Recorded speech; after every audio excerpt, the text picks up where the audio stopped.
Welcome back. I will now quickly go over yet another very important concept in CSS, the box model. So, basically all HTML elements can be seen as boxes. What the box model does is to allow us to define space between elements and to add a border around elements. The box model consists of margins, padding, borders, and the actual content of the box, for instance, text. This image shows very well how the box model works. So, the content is where text and images appear. The padding is like a transparent area around the content, but inside of the box. The border of the box goes around the padding and the content and may be transparent or not. And finally, the margin is the space between boxes. Now, padding, margin, and border are properties in CSS and can be specified for the entire box or for individual sides, top, bottom, left, or right. We will use all of them later. The box model also allows us to set the height and the width of an element. Now, the annoying thing about the standard box model that I just showed you is that you just set the height and the width of the content, not of the entire box itself. This means that padding, margin, and border will be added to the height and width we specify, which is actually not what we want. But fortunately, we have a good solution for that. There is this very useful CSS property called box sizing. If we set box sizing to border box, the height and the width will be defined for the entire box. We will use this in a second. Because there is one last thing I need to tell you about the box model. In HTML, there are block elements and inline elements. Block elements use the full width of the browser and force line breaks.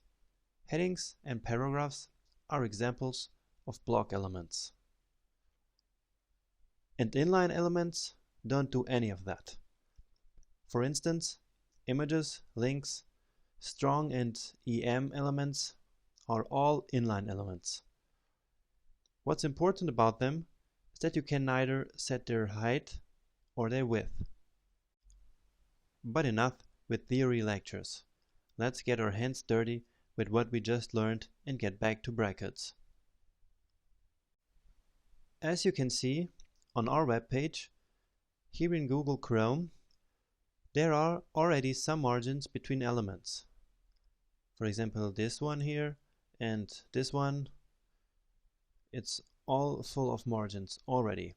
And that's because all browsers add some default margins if we don't specify any.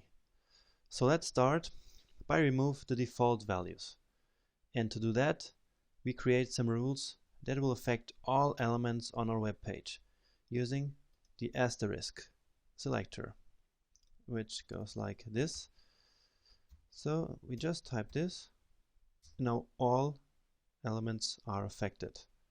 That's why you have these blue boxes here around all the elements.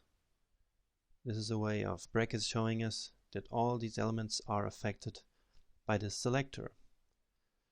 Now here we set all margins and paddings to 0, and that's how it works.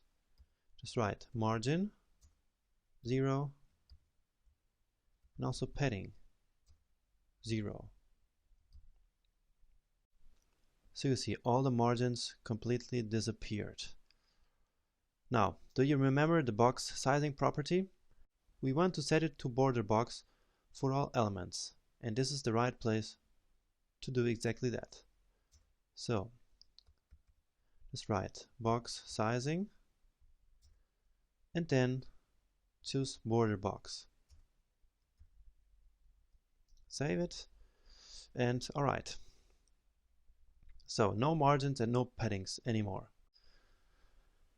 Now, I think we should add some margins to some of the elements.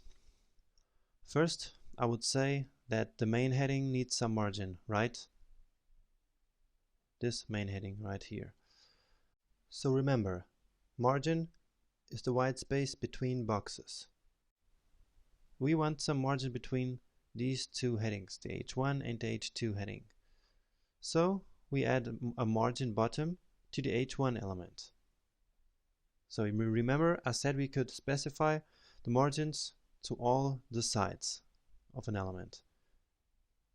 And so now I will specify the margin at the bottom. And let's put 20 pixels here. That looks like a reasonable amount of white space here.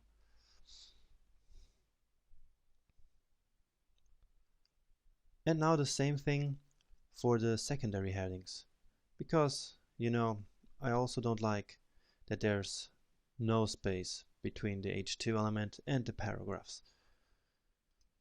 So it's again margin bottom, and here I think 10 pixels might be enough. Okay, that looks much better, don't you think? Finally, I would like to add some margin after the main paragraphs. So if you remember, the main paragraphs are this one and this one. And we defined that in the lecture before using this class here. So again, margin bottom, and let's say 20 pixels. So we get some nice spacing here. So it looks a little bit cleaner right now. And that's it for this lecture. I hope you learned a lot about the box model, which is really important. So if you didn't, just go back and look at it again, because in the next lecture we will really need it, because we will start to build a simple layout where we will use the concept that I showed you in this lecture. So, see you there.